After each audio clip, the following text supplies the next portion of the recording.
Hello and welcome to the latest episode of Fours and Sixes with me Gomesh.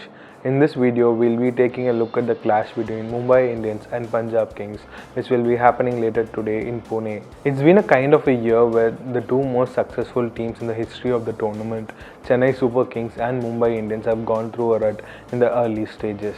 Much like Chennai, Mumbai also have their first 4 matches, and this match against Punjab is very crucial for their campaign to stay alive in a 10-team tournament. The biggest concern for Mumbai so far this year has been the top order not firing consistently, and especially their captain Rohit Sharma, who's not been scoring enough runs in the last few seasons for Mumbai Indians. But this year it's even more on the radar in the absence of the other batters who have been scoring runs consistently for them.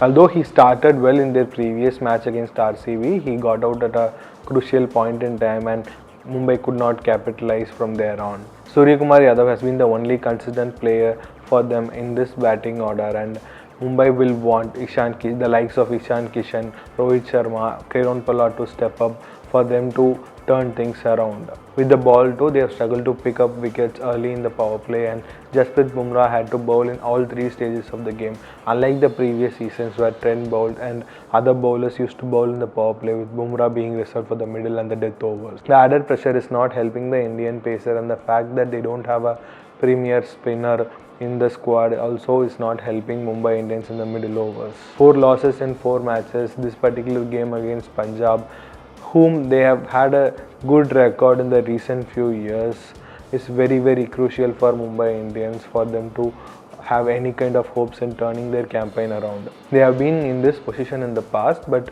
as Rohit Sharma rightly said, they wouldn't want to be in this position year after year, as the competition is only getting tougher from here on. Moving on to Punjab Kings, the Mayank Agarwal led side will be very disappointed from the defeat against Gujarat Titans, where Rahul Tewatia hit 2 sixes in the last 2 balls to finish off the game against Odin Smith. Mayank seems to be backing the players to come good, and it's both with words and with actions on the field.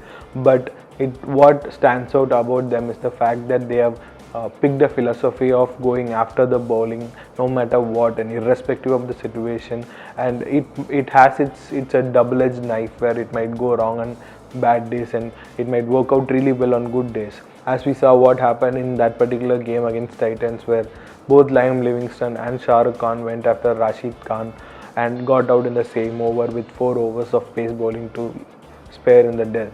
The one change they could make is that the Johnny Bairstow moving to the top with Shikhar Dhawan and Mayank Agarwal coming down to number 3, which will give them a good stability at the top, with the fact that Bairstow can take on the paces in the power play and Mayank can negotiate and take on the spinners in the middle overs. There is very little they could do with their bowling because of the squad they have picked.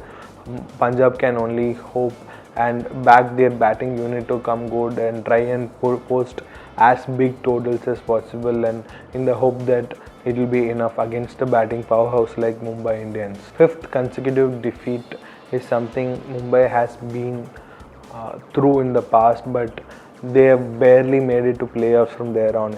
It happened for them in 2014, where they lost all the 5 matches in Abu Dhabi, the United Arab Emirates, before coming to India and winning 7 matches, especially a record chase against Rajasthan Royals to make it to the playoffs.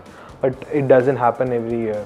They would want to get back to winning ways, and they will have to do it against Punjab Kings in their 5th match.